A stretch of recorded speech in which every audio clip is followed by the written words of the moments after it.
나는 그날 아들 생일 케이크를 들고 가는데 그 여자들이 손가락질하며 비웃었다. 장애인 엄마 주제의 생일은 그 말을 들으며 나는 오직 하나만 생각했다. 조금만 더 참자. 하지만 그날 밤 전화기가 울렸다. 사모님, 이제 그만 나오셔야 할 시간입니다. 도대체 무슨 일이 있었던 걸까요? 지금부터 그 이야기를 들려드리겠습니다. 구독과 좋아요, 여러분의 응원이 큰 힘이 됩니다. 나는 오늘도 슈퍼 계산대 앞에 섰다. 낡은 앞치마를 두르고 손님들의 물건을 하나씩 찍어댔다. 23,000원입니다.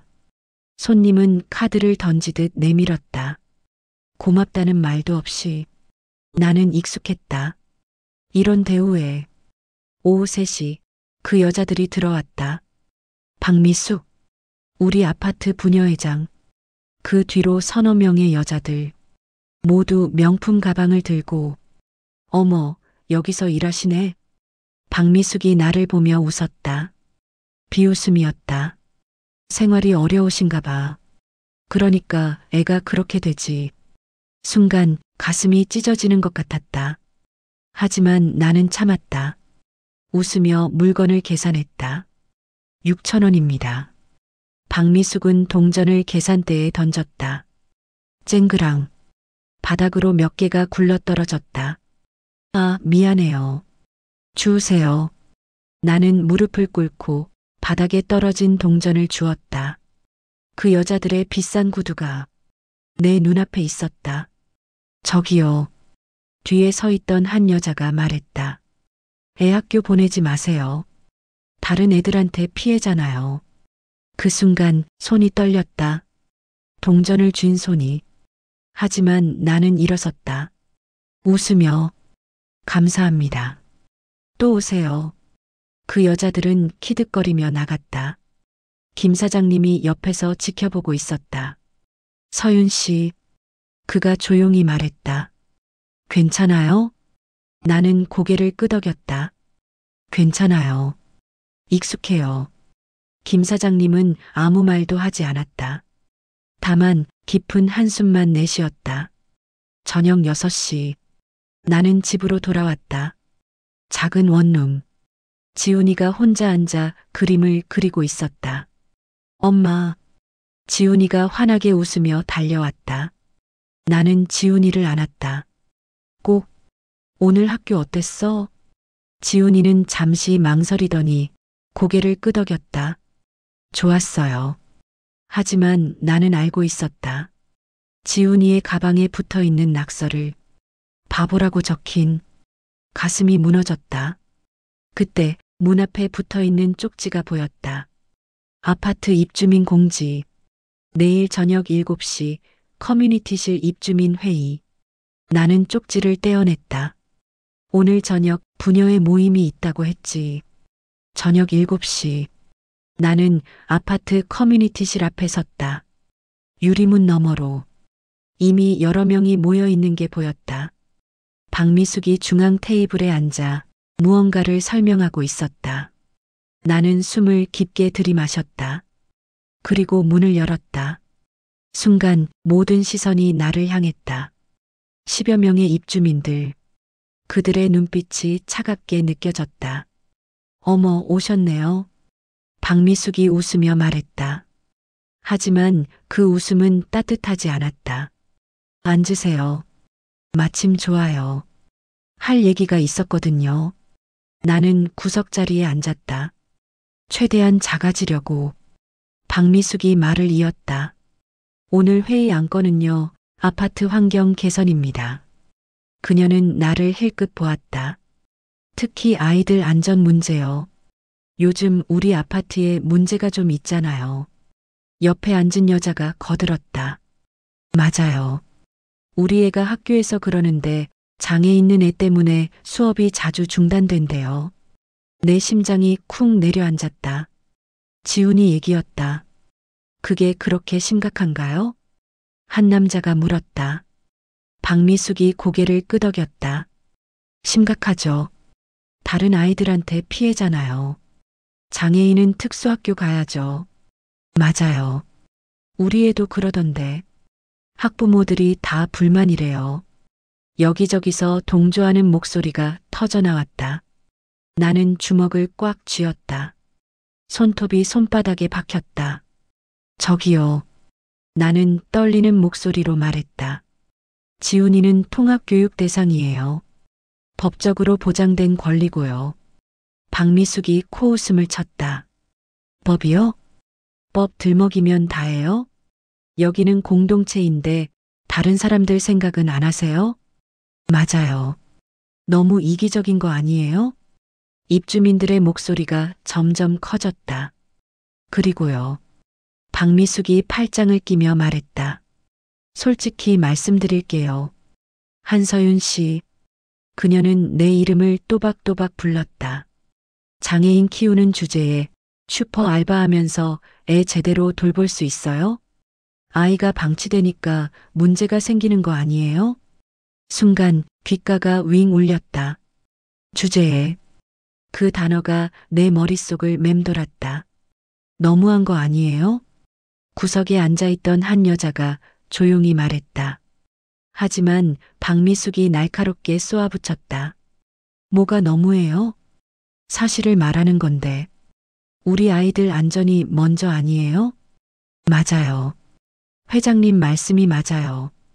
다시 동조의 목소리. 나는 고개를 숙였다. 눈물이 나올 것 같았다. 하지만 참았다.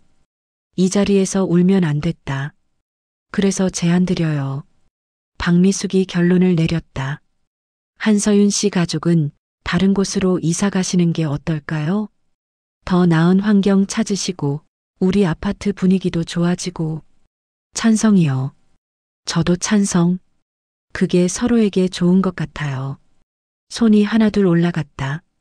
10명 중 7명. 구석에 앉아있던 한 여자가 조용히 물었다. 근데 만약 이사 안 가시면요? 박미숙이 찬물을 한 모금 마시며 천천히 말했다. 그럼 어쩔 수 없죠. 그녀는 날카로운 눈빛으로 나를 봤다. 슈퍼 알바하시면서 장애 아동 혼자 집에 두고 가시잖아요. 그거 아동 방치 아니에요? 맞네요. 그러고 보니 그렇네. 여기저기서 수군거림이 일었다. 아동보호 전문기관에 신고하면 조사 나와요. 그럼 어떻게 되는지. 박미숙이 말끝을 흐렸다. 하지만 그 의미는 명확했다. 이사 안 가면 지훈이를 빼앗겠다. 나는 천천히 일어났다. 죄송합니다. 내 목소리는 떨렸지만 또박또박 말했다. 법적으로 문제될 게 없으면 제가 이사 갈 이유는 없습니다. 박미숙이 비웃었다. 법하시네. 좋아요. 우리도 법대로 하죠. 그녀는 차갑게 말했다. 이사 가세요, 한서윤 씨. 여기 분위기 망치지 말고. 안 그러면. 그녀는 더 이상 말하지 않았다. 하지만 위협은 충분했다. 나는 아무 말도 하지 못했다. 그저 문을 열고 나왔다. 복도는 텅 비어 있었다. 형광등만 깜빡였다. 가슴이 터질 것 같았다. 그때 주머니에서 전화가 울렸다. 김 사장님이었다. 다음 날 지훈이의 10살 생일이었다. 나는 아침 일찍 슈퍼로 출근했다. 김 사장님이 계산대를 보고 계셨다. 서윤 씨, 어제 회의는 어땠어요? 나는 고개를 저었다. 괜찮아요. 오늘 지훈이 생일이라 기분 좋은 날이에요. 김 사장님은 아무 말 없이 내 어깨를 가볍게 두드렸다. 점심시간. 나는 냉장고 코너로 갔다. 작은 생일 케이크, 5,000원짜리. 너무 싸구려 같았지만 지금 내가 살 수 있는 건 이게 전부였다. 이거 주세요. 김 사장님이 계산을 하며 물었다. 초는요? 아, 맞다. 초도 주세요. 김 사장님이 초를 꺼내주며 조용히 말했다. 서윤 씨. 네. 지훈이한테 잘해주고 계세요. 좋은 엄마예요. 순간 목이 메었다. 고맙습니다. 저녁 6시. 나는 집으로 향했다. 케이크 상자를 조심스럽게 들고 초 10개를 꽂았다. 복도에 불을 켰다. 작은 불꽃이 촛불처럼 흔들렸다. 지훈아, 생일 축하해. 나는 혼자 중얼거렸다. 엘리베이터를 기다리고 있었다. 그때 반대편에서 여자들이 나왔다. 박미숙, 그리고 부녀의 회원 서너 명. 그들은 나를 보자마자 발걸음을 멈췄다. 어머, 박미숙이 케이크를 보며 웃었다. 생일이에요? 축하드려요. 하지만 그 말투는 비꼬는 것이었다. 5,000원짜리 케이크네. 어머, 촛불까지 켜놨어. 옆에 있던 여자가 거들었다. 장애인 엄마 주제의 생일은. 그러게요. 애가 알기나 할까요? 여자들이 키득거리며 웃었다. 나는 그들을 지나쳐 가려고 했다. 하지만 박미숙이 내 앞을 막아섰다. 한서윤 씨. 그녀가 손가락으로 나를 가리키며 말했다. 어제 회의 결과 아셨죠? 빨리 이사 준비하세요. 우리 애들 생각해서라도요. 맞아요. 빨리 나가세요. 다른 여자들도 웃으며 수군거렸다. 나는 케이크를 꽉 붙잡았다. 촛불이 바람에 흔들렸다. 꺼질 것 같았다. 실례하겠습니다. 나는 그들을 피해 계단으로 향했다. 계단을 오르는데 뒤에서 그들의 웃음소리가 들렸다. 어머, 계단으로 가네. 창피한가 봐. 당연하지. 얼굴이 있어야지. 나는 멈췄다. 케이크를 내려다봤다. 촛불 하나가 꺼져 있었다. 바람에 9개만 남았다. 5층까지 올라가는 동안 촛불이 하나씩 꺼졌다.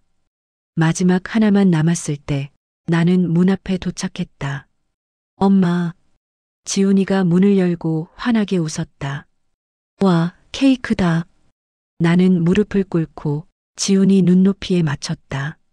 생일 축하해, 지훈아. 내 목소리가 떨렸다. 지훈이는 케이크를 보며 고개를 갸웃했다. 엄마, 초가 하나밖에 없어. 응. 엄마가 올라오면서 바람에 꺼졌어. 하지만 괜찮아. 이 하나로 소원 빌면 돼. 지훈이가 눈을 감고 손을 모았다. 엄마가 행복했으면 좋겠어요. 그 순간 나는 눈물을 참을 수 없었다. 지훈아, 엄마 울어요? 지훈이가 내 뺨을 만졌다. 괜찮아요, 엄마. 나는 엄마랑 있으면 행복해요. 나는 지훈이를 꽉 안았다. 미안해, 지훈아. 엄마가 더 잘해줘야 하는데. 아니에요. 엄마 최고예요. 그때 주머니에서 전화가 울렸다. 김 사장님이었다. 나는 전화를 받았다. 여보세요? 서윤 씨. 김 사장님의 목소리가 평소와 달랐다. 진지했다. 지금 당장 슈퍼로 올 수 있어요? 지금요? 지훈이 생일인데. 급한 일이에요. 30분이면 됩니다. 부탁입니다. 나는 지훈이를 보았다. 엄마, 갔다 와요. 나는 케이크 먹으면서 기다릴게요. 나는 고개를 끄덕였다. 금방 올게. 슈퍼로 가는 길. 가슴이 두근거렸다. 김 사장님의 목소리가 이상했다. 무슨 일이 생긴 걸까? 슈퍼 문을 열자 김 사장님이 뒷방을 가리켰다. 이쪽으로 오세요. 나는 따라갔다. 슈퍼 뒷방. 평소에는 창고로 쓰는 곳이었다. 하지만 오늘은 달랐다. 작은 책상 위에 낡은 서류 봉투가 놓여 있었다. 앉으세요, 서윤 씨. 김 사장님의 목소리가 떨렸다. 아니, 정확히는. 그가 천천히 말했다. 한서윤 양. 순간 온몸이 얼어붙었다. 한서윤. 15년 동안 누구에게도 말하지 않았던 이름. 어떻게? 저는 김태준입니다. 태성그룹 회장님께서 보내신 경호팀장이에요. 김 사장님이 아니, 김태준이 명함을 내밀었다. 태성그룹 보안팀장. 회장님께서 3년 전부터 이곳에서 당신을 지켜보라고 하셨어요. 나는 숨이 막혔다. 아버지가. 네. 한일호 회장님. 당신 아버지가 살아계세요. 눈물이 쏟아질 것 같았다. 아버지가 날 찾았어요? 3년 전에요. 하지만 회장님은 기다리셨죠. 당신이 평화롭게 사시는 걸 보고 싶어 하셨어요. 김태준이 서류 봉투를 밀었다. 하지만 이제는 안 됩니다. 봉투를 열자 오래된 사진들이 쏟아졌다. 어린 시절 내 사진, 아버지와 함께 찍은 사진, 어머니와 셋이 웃고 있는 사진. 기억하시죠? 나는 고개를 끄덕였다. 기억했다. 전부 15년 전 어머니가 돌아가신 후 아버지의 재혼, 그 여자 윤미라, 그리고 그 여자의 자식들. 계모가. 내 목소리가 떨렸다. 윤미라가 저를 죽이려고 했어요. 김태준이 고개를 끄덕였다. 압니다. 회장님도 이제 알고 계세요. 윤미라가 당신을 내쫓고 사고로 죽었다고 거짓 보고한 것. 가슴이 터질 것 같았다. 아버지는 15년 동안 제가 죽은 줄 알았다는 거예요? 네. 순간 모든 게 무너졌다. 15년. 나는 아버지가 날 버렸다고 생각했다. 하지만 아버지는 내가 죽었다고 믿었던 거였다. 왜? 나는 주먹을 쥐었다. 왜 이제야요? 3년 전에 찾았으면 왜 이제야 말하는 거예요? 회장님 명령이었어요. 당신이 행복해 보였으니까요. 남편과 아들과 함께. 김태준이 한숨을 내쉬었다. 하지만 3년 전 지훈이 아버지가 사고로 돌아가시고 당신이 힘들어하는 걸 보면서도 회장님은 기다렸어요. 당신 스스로 일어설 때까지. 그럼 왜 이제? 부녀회에서 아동학대 신고를 준비 중입니다. 김태준이 또 다른 서류를 내밀었다. 내일 모레 접수 예정이에요. 지훈이를 빼앗으려는 겁니다. 심장이 멎는 것 같았다. 안 돼요. 그래서 지금 나서야 합니다. 한서윤으로. 김태준이 뒷방 문을 열었다. 창고 뒤편. 검은 천으로 덮인 무언가가 있었다. 천을 걷어내자 고급 정장과 서류 가방이 나타났다. 이게 당신 거예요. 15년 전 마지막으로 입었던. 나는 옷을 만졌다. 부드러운 실크. 순간 기억이 떠올랐다. 25살. 회사 이사회에 처음 참석했던 날. 계모 윤미라의 차가운 눈빛. 그날 밤 누군가 내 차 브레이크를 끊었다. 나는 죽을 뻔했다. 그리고 도망쳤다. 서윤 씨. 김태준이 말했다. 회장님께서 내일 오전 본사에서 기다리고 계세요. 15년 만에 딸을 만나고 싶어 하세요. 나는 눈물을 닦았다. 알겠어요. 그리고 이것도. 김태준이 명함 하나를 더 내밀었다. 법무법인 정산. 회장님께서 준비하신 변호사팀입니다. 20명이에요. 나는 명함을 받았다. 떨리는 손으로. 지훈이는 절대 빼앗기지 않을 거예요. 내 목소리가 달라졌다. 더 이상 떨리지 않았다. 네. 그렇게 하시면 됩니다. 김태준이 고개를 숙였다. 서윤 양. 아니, 사모님. 오랜 시간 고생 많으셨습니다. 나는 슈퍼를 나왔다. 밤거리는 여전히 어두웠다. 하지만 이제 다르게 보였다. 15년 동안 숨어 살았다. 두려워하며. 이제 그만 숨을 때가 됐다. 박미숙. 나는 그 이름을 중얼거렸다. 두고 봐. 다음 날 오전. 나는 15년 만에 태성그룹 본사 앞에 섰다. 50층 빌딩. 유리로 뒤덮인 건물. 예전에는 당연했던 풍경이 이제는 낯설게 느껴졌다. 김태준이 옆에서 말했다. 회장님께서 50층 회장실에서 기다리고 계세요. 나는 고개를 끄덕였다. 엘리베이터를 탔다. 숫자가 올라갈수록 심장이 빨리 뛰었다. 45층, 46층, 47층, 50층에 도착했다. 문이 열리자 비서 한 명이 고개를 숙였다. 한서윤 양, 오랜만입니다. 나는 그 얼굴을 기억했다. 이 비서, 15년 전에도 아버지 곁에 있던 사람. 들어가세요. 회장님께서 기다리고 계세요. 회장실 문 앞. 나는 잠시 멈췄다. 15년. 아버지는 어떻게 변했을까? 날 원망하고 있을까?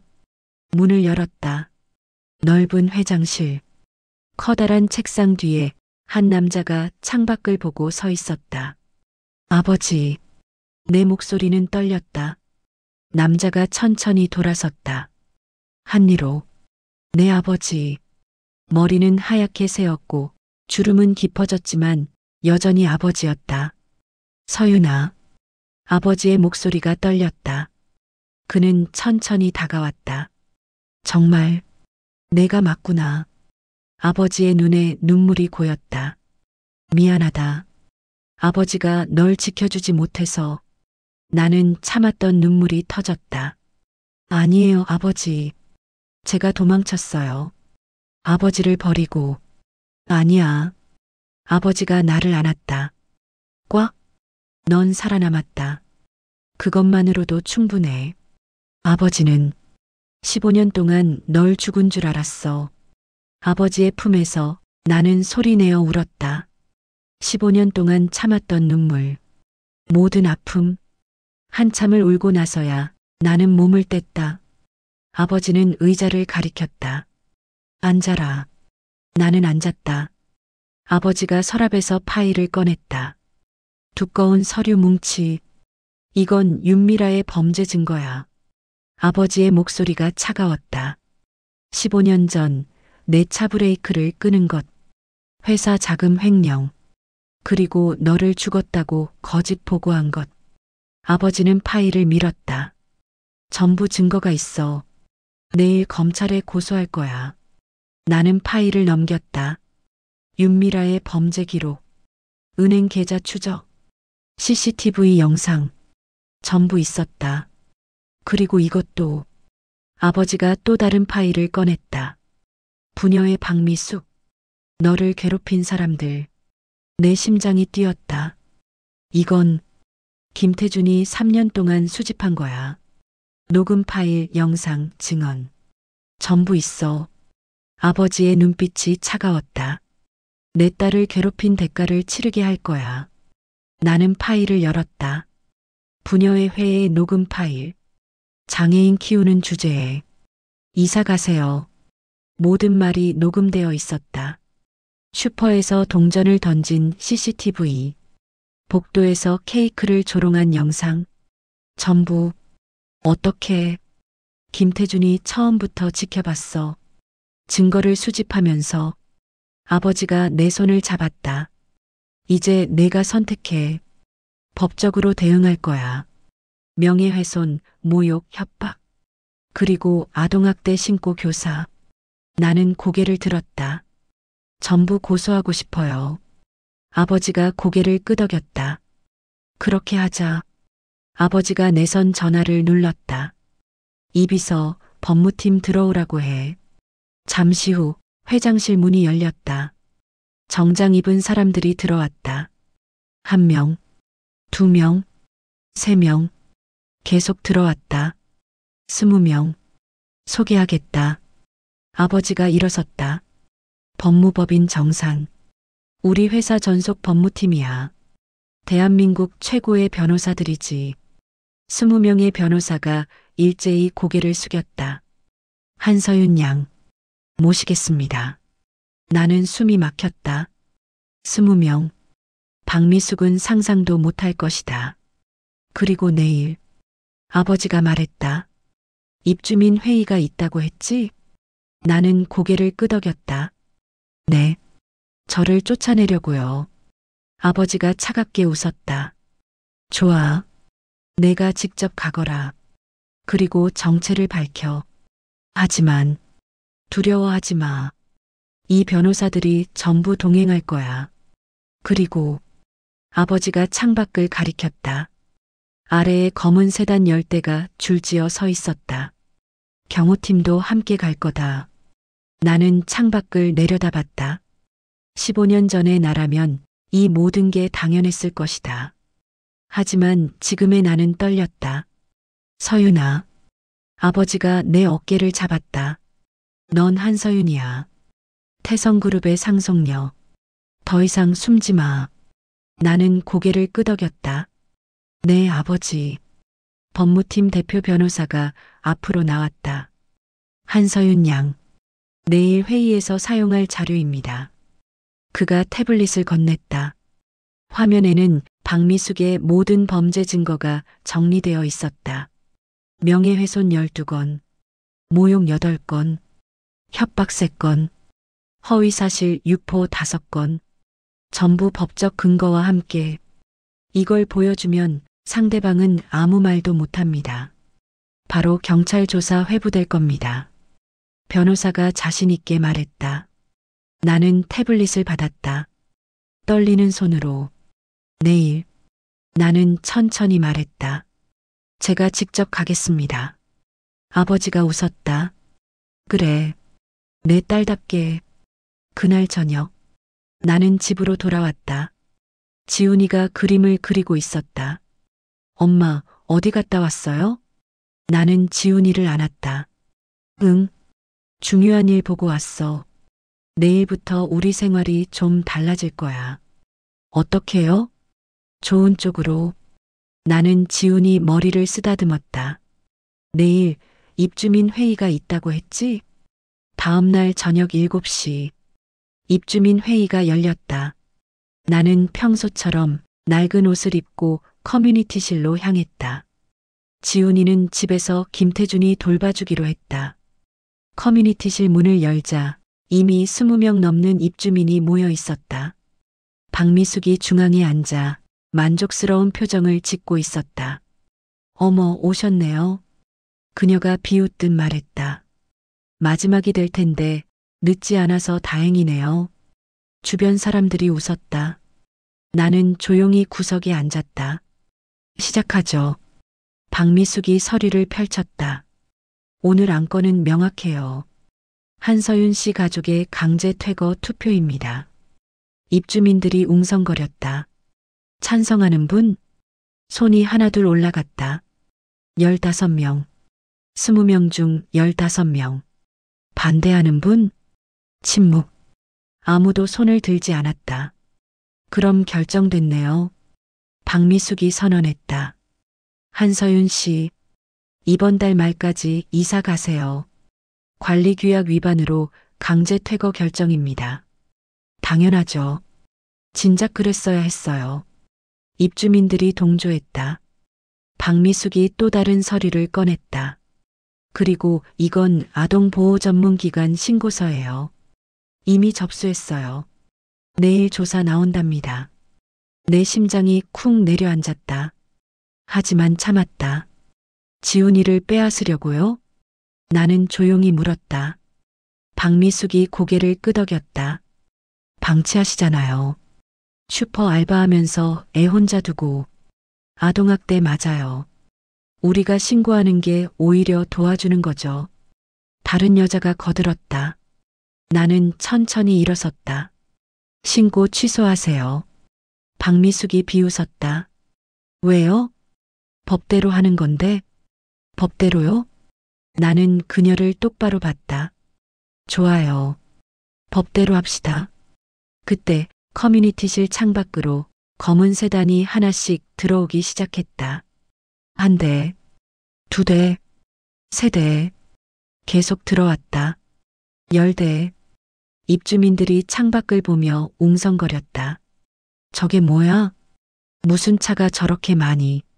박미숙도 창밖을 봤다. 표정이 굳었다. 차에서 사람들이 내렸다. 검은 정장을 입은 사람들. 1명, 2명, 계속 내렸다. 20명. 그들이 커뮤니티실로 걸어왔다. 문이 열렸다. 20명의 변호사가 일제히 들어왔다. 입주민들이 숨을 죽였다.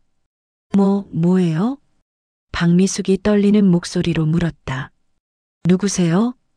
변호사 대표가 명함을 내밀었다. 법무법인 정상. 태성그룹 전속 법무팀입니다. 순간 커뮤니티실이 조용해졌다. 태성그룹. 대한민국 10손가락에 들어가는 재벌. 박미숙의 얼굴이 창백해졌다. 태성그룹이요?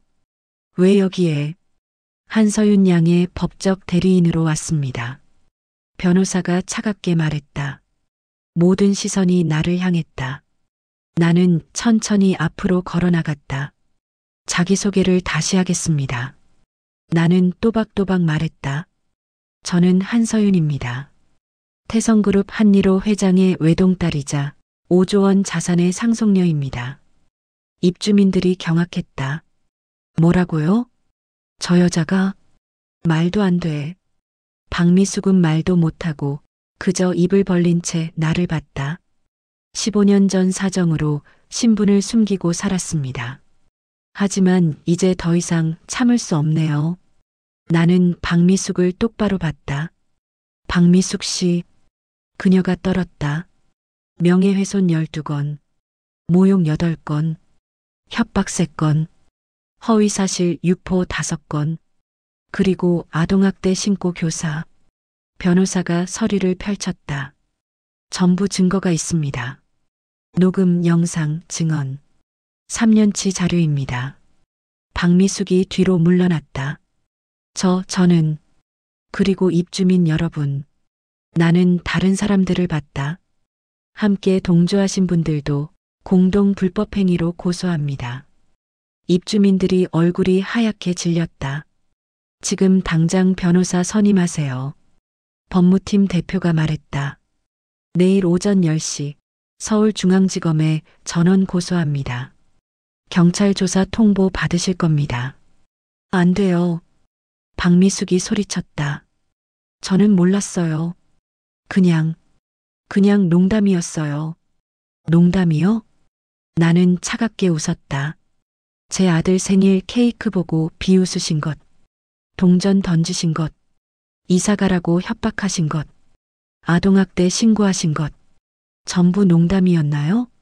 박미숙은 대답하지 못했다. 그저 무릎이 꺾이듯 의자에 주저앉았다. 그리고 나는 서류 하나를 꺼냈다. 이 아파트 106호. 박미숙 씨 명의 아파트. 대출이 5억이더군요. 고소건으로 패소하시면 재산 압류 들어갑니다. 박미숙의 눈이 커졌다.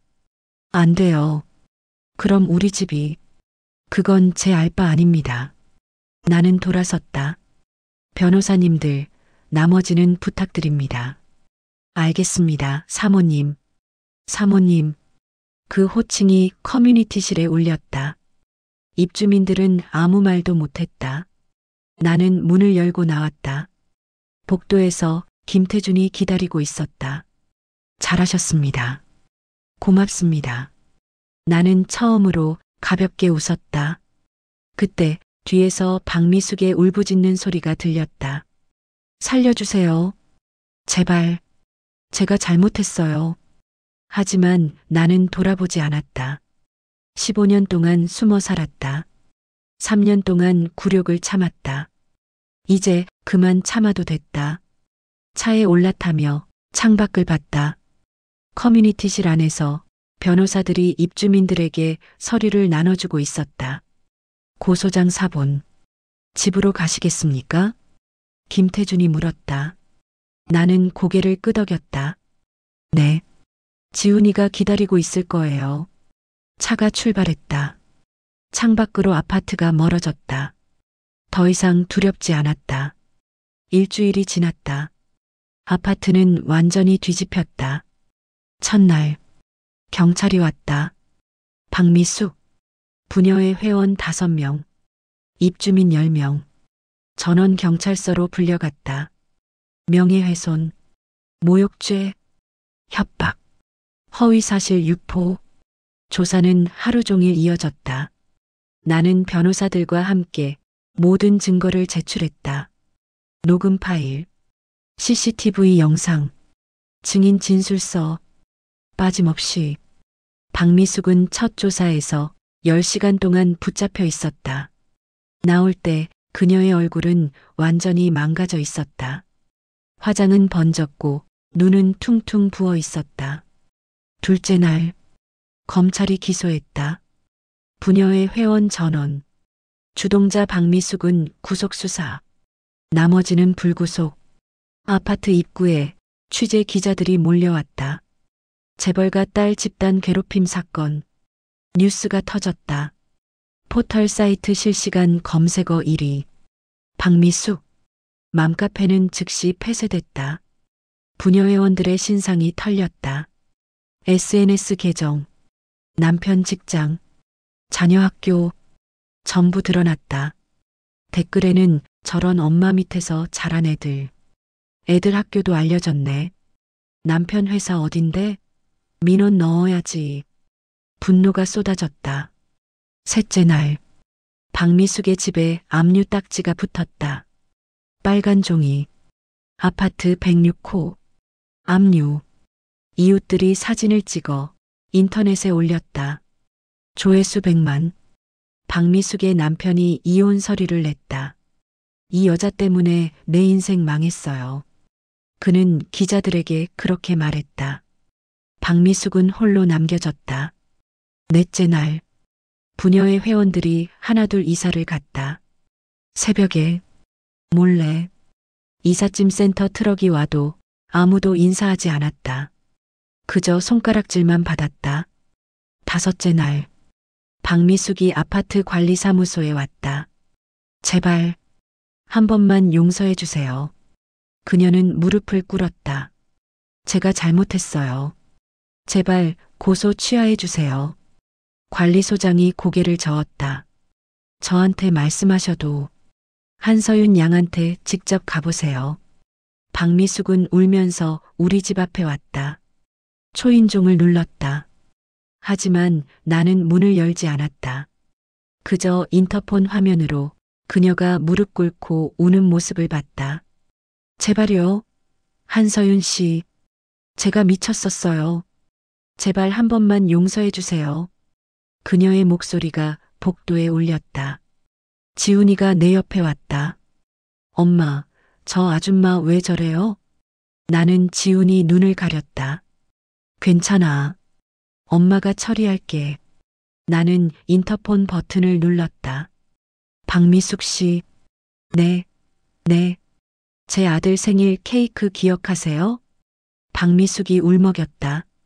죄송해요. 정말 죄송해요. 그때 당신은 비웃었죠. 5,000원짜리 케이크라고. 제가 잘못했어요. 이제 알았으면 됐어요. 나는 차갑게 말했다. 고소 취하는 없습니다. 법정에서 뵙죠. 인터폰을 끊었다. 박미숙의 울음소리가 천천히 멀어졌다. 여섯째 날, 아파트 주민들의 태도가 바뀌었다. 엘리베이터에서 마주치면 허리를 90도로 숙였다. 안녕하세요, 한서윤 양. 지난번에 정말 죄송했습니다. 나는 대답하지 않았다. 그저 지나쳤다. 슈퍼에도 변화가 있었다. 김태준이 정식으로 정체를 밝혔다. 저는 태성그룹 경호팀장입니다. 손님들은 충격받았다. 그럼 지금까지 네, 한서윤 양을 보호하고 있었습니다. 슈퍼는 문을 닫았다. 더 이상 필요 없었으니까. 일곱째 날, 법원에서 첫 공판이 열렸다. 박미숙, 부녀의 회원 5명, 입주민 대표 3명, 전원 출석. 재판정은 사람들로 가득 찼다. 기자들, 방청객들, 모두가 이 사건에 관심을 가졌다. 검사가 기소 내용을 읽었다. 명예훼손 12건, 모욕 8건, 협박 3건, 허위사실 유포 5건, 공동 불법행위, 전부 유죄. 박미숙의 변호사가 선처를 호소했다. 피고인은 깊이 반성하고 있습니다. 하지만 판사는 차갑게 말했다. 장애 아동과 그 모친을 상대로 조직적이고 지속적인 괴롭힘, 사회적 약자를 집단으로 공격한 행위, 이는 용서받을 수 없습니다. 판결이 내려졌다. 박미숙, 징역 1년, 집행유예 2년, 벌금 500만 원, 부녀회 회원들, 벌금 200만 300만 원, 입주민들, 벌금 100만 원. 박미숙은 그 자리에서 주저앉았다. 안 돼. 안 돼요. 나는 재판정을 나왔다. 기자들이 몰려들었다. 한서윤 양, 한 말씀 해주세요. 복수에 성공한 기분이 어떠세요? 나는 카메라를 봤다. 복수가 아닙니다. 나는 또박또박 말했다. 정의입니다. 그리고 돌아섰다. 김태준이 차 문을 열어줬다. 차에 앉아 창밖을 봤다. 법원 계단에서 박미숙이 혼자 울고 있었다. 아무도 그녀를 위로하지 않았다. 사모님, 김태준이 물었다. 집으로 가시겠습니까? 나는 잠시 생각했다. 아니요. 나는 미소 지었다. 재단으로 가주세요. 김태준이 고개를 끄덕였다. 알겠습니다. 차가 출발했다. 복수는 끝났다. 하지만 내 진짜 일은 이제부터였다. 한 달 후, 서울 강남구, 새로 지어진 건물 앞에 많은 사람들이 모였다. 기자들, 시민들, 장애 아동 가족들, 건물 입구에 현판이 걸렸다. 희망재단, 부재장애 아동과 가족을 위한 지원센터. 나는 리본을 자르며 카메라를 향해 말했다. 저는 15년 동안 숨어 살았습니다. 3년 동안 차별과 괴롭힘을 견뎠습니다. 내 목소리가 떨렸지만 또렷했다. 하지만 깨달았습니다.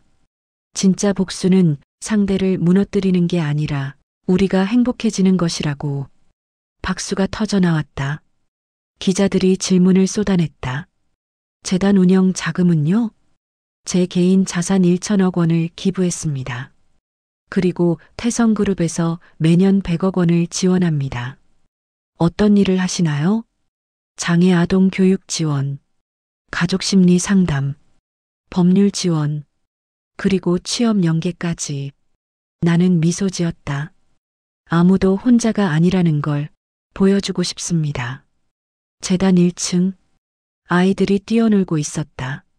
장애가 있는 아이들, 없는 아이들, 함께 웃으며. 지훈이도 그곳에 있었다. 엄마. 지훈이가 환하게 웃으며 달려왔다. 엄마, 나 친구 생겼어. 뒤에서 한 아이가 쫓아왔다. 안녕하세요. 안녕.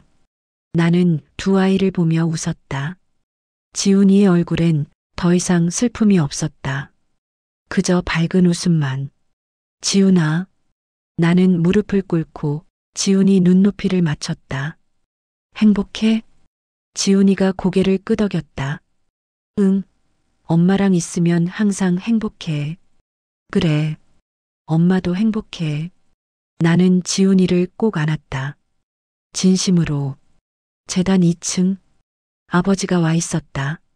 잘했다, 서윤아. 아버지가 내 어깨를 두드렸다. 내가 자랑스럽구나. 고맙습니다, 아버지. 아버지는 창밖을 내다봤다.